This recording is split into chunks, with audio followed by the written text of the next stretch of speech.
vidéo, je vois des acteurs du hip-hop dans la place aujourd'hui qui viennent pour rapporter la bonne information. Je vois Sakin, je sais que ça va être drôle quand il rapportera l'information, mais je vois aussi de la presse. Maintenant, je vais donner la parole à Ngaka Blindé. Ngaka, est-ce que le moral il est bon? Est-ce que Yangi Bach? Tu peux prendre le micro, Ngaka? Non, il a un micro pour lui, je pense. Ngaka, mangi lay ziar. Sénégal, yow la ñuy déglu. Est-ce que le moral il est bon? Ce sera la même question. Si vous avez envie de répondre à la rubrique, vous pouvez le faire. Je ne peux pas vous faire comme une conférence de presse parce qu'entre parenthèses, Dao, on avait Wally Seck et Dip Doundou Guiss, ils avaient même fait un son en featuring. Mais cette année, la particularité, c'est que ces deux-là, ils étaient en clash. Ils doivent produire un spectacle, mais avant d'en arriver là, ils se sont envoyés des missiles de chaque côté. Donc on s'attend à ce que ça soit un fight légende côté hip-hop, ou même prendre les gants. Ngaka, est-ce que le moral il est bon? Yangi Bach? Waaw Fall maa ngi baax bu baax a baax. Hein? Et je pense même que le moral est plus bon même que le mot bon. Donc damay jëkkee di nuyu ñi ma fekk ci plateau bi di nuyu aussi voilà quoi waa Eric Fight légende. Waaw. di jiital nuyoo bi ci monsieur Eric bi nga xamante ni moo def initiative bi. di nuyu aussi le président de la fédération kickboxing muy monsieur Yahya. di nuyu aussi sama ñaari champion yi Laurent Ndiago ak Bou Siteu.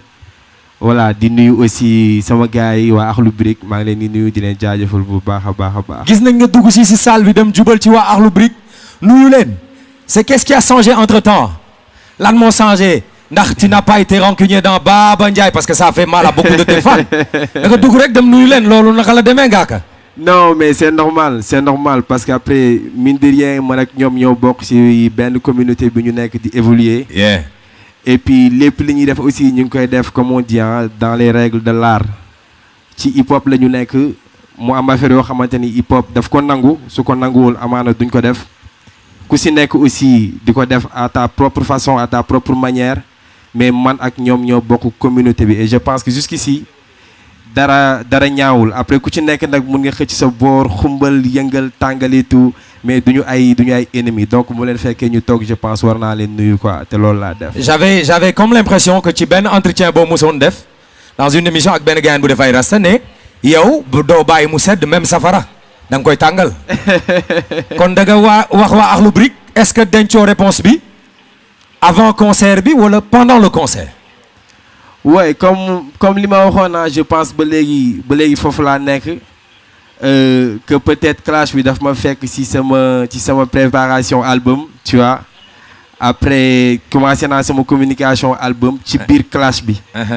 Donc bi ku ci nekk sànnante moromam ak pic ñoom ci seen dernier morceau je vois que am na benn point bu ñu marqué mais loolu li ma waxoon moo ci am.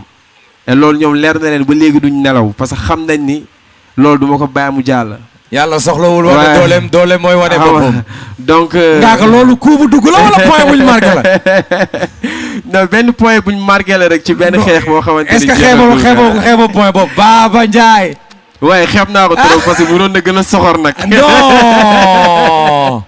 waaye xeeb naa ko trop parce que mënoon na gën a soxor. c'est pas un peu réducteur wala da ngay minimiser des gars yi. Non mais sérieusement je dis voilà quoi du sax question de minimiser parce que ku leen xam aussi xam ne groupe bu am talent la te man dama leen koy nangul quoi. Tu vois mais ku si nekk tamit ak sa fort tu vois ak sa univers y a de ces trucs yoo xamante ni pour man du ma wax ñoom nekkuñu si à l'aise mais man maa leen si gën a nekk à l'aise parce que peut-être bëri na ñoom lu ñuy calculer loo xamante ni man xeex naa ba réussir ko quoi tu vois donc et je dis liggéey la. ku si nekk yaa ngi représenter sa statut di représenter sa base mais li ñu boole man ak ñoom la boole ba tey contrat dugg si ku si nekk xam nga encaisser sa avance comme ni ko mbëri di waxee.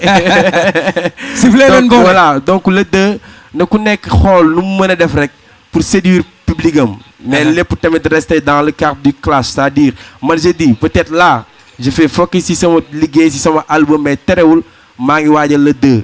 muy nekk ñaari projet troisième bi mooy tay la wala suba ëllëg wala ginnaaw ëllëg mais tôt ou tard dinañ regretter Baba Ndiaye bi. What? On applaudit ça les gars vous n'êtes pas devant un DVD.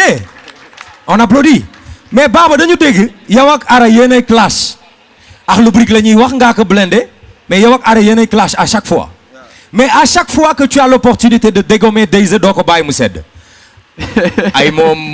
Mais tu l'as en face de toi. Tu peux lui dire tout le bien que tu penses de lui. sama gaañ la dama koy kaañ rek. Ah. yéen ñaar amul benn sax ngeen commencé woon sérieux di expliquer ay explications yu sérieux. non sama gaañ dama koy namm quoi te xam nga sénégalais yi tamit des fois dañ koy namm dañ koy gis si ginnaaw rek mu téye nu mu tuddee ci cornflakes bi. des fois. Cornflakes bi on dirait que ça te dérange. dafa may déranger kay wax naa ko na ko bàyyi quoi na ko bàyyi. bu bàyyi cornflakes bi sinon. waaye parce que xam nga rek su ma gisee cornflakes bi sama xel day ñaaw te sama xel bu ñaawee rek sama son day ñaaw quoi xam nga bëgguma muy ñaaw.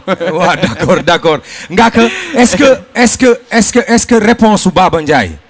yaa digg Ndakaaru ça arrive avant le concert wala le jour du concert parce que jour du concert bi ku nekk ak sa conducteur ak li ngay jouer bu leen neexee ngeen back to back bu leen neexee ngeen bañ a back to back en tout cas vous avez votre temps de scène à vous est-ce que da ngay répondre avant wala da nga koy denc ba le jour. non xam nga ñaari affaire la yu bokkul. tu vois dañu seq clash depuis daaw ren ñëw comme ni histoire bi ñu ko ñëpp comprendre ma sànni pic ñu ne ma bu ñu màggalee ba pare bon ma xaar màggal gi ñu ne gàmmu gi ma xaar gàmmu gi ñu ne son après ma defal leen son tu vois. foofu nga ma indi les problèmes. parce que problème ci yow la démarré. mais d'où ça démarre. xam nga ñëpp tàllal nañ leen micro waxuñu loolu je pense que bi leen Malick Ndoye tàmbalee la ñu wax après ñu war ci yow dëggal.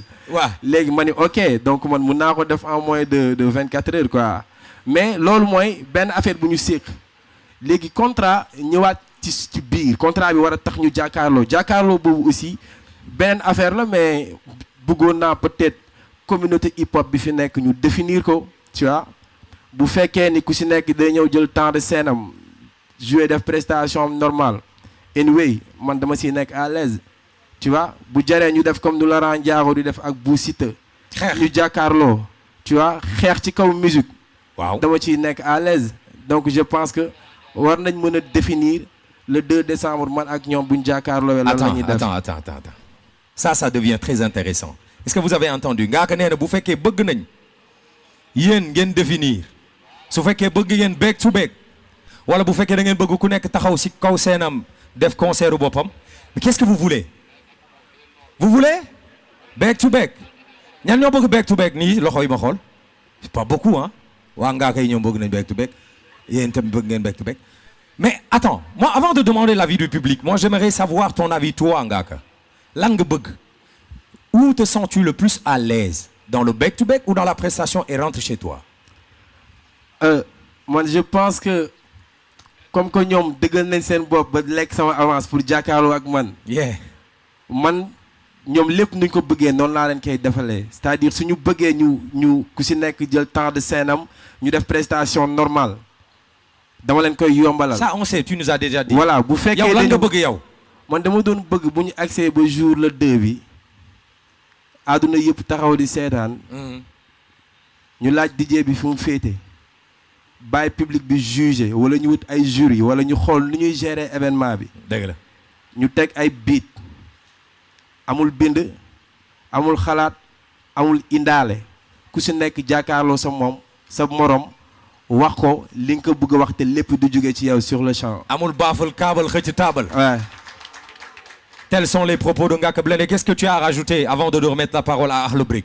Oui, dama doon wax ni comme quoi que genre je dis pas musul am mais bokk naa si ñu fi njëkk a incarné ay classe 24 heures sur 24 24 heures sur 24 tu vois donc sagam incarné naa loolu ba am groupe bu am talent nag wóolu seen bopp dëggal seen bopp nag jël sama avance pour ñu jàkkaarloog man ak ñoom dama leen wax fii y a pas de togg pour ay 3 jours wala 4 jours jëmale kaw quoi nañ ñëw ku nekk teg sa waañ ci kaw scène bi togg yàq public bi lekk. Le 2, yeah. Ngaaka Blindé, merci. Yeah. On va. Beneen affaire bi mo si bëgg juste dolli. Ouais. mooy le 2 parce que tey événement la boo xamante ni c'est pour une première fois je pense hip hop di am événement bu mel nii. su fekkee jum naa tamit ngeen génne ma si. donc su amee benn organisation boo xamante ni ñëw nañ di évoluer ci wàllum sport mu nekk kickboxing tey mu jël xaalis bu bëri fay ko artistes yi nga xamante ni dañu bëgg ñu jàkkaarloo. donc je pense que événement la tey bu Sénégal yëpp war a saluer mais événement la aussi bu waa communauté hip hop bi war a saluer peut-être tey man ak Akhlou Brick ñooy commencé mais ëllëg war na mun a law ba law si génération yi nekk si ginnaaw ba àdduna bi yëpp di xaar événement yooyu te Sénégal mun na ko am mun na ko téye parce que gis nañ ni Sénégalais yu bëggee événement bi. On le pense. Donc maa ngi jaajëfal gars yi waat bu baax a baax. Merci beaucoup Ngaaka Blindé, on l'applaudit très très fort. Qui de Akhlou Brick va prendre la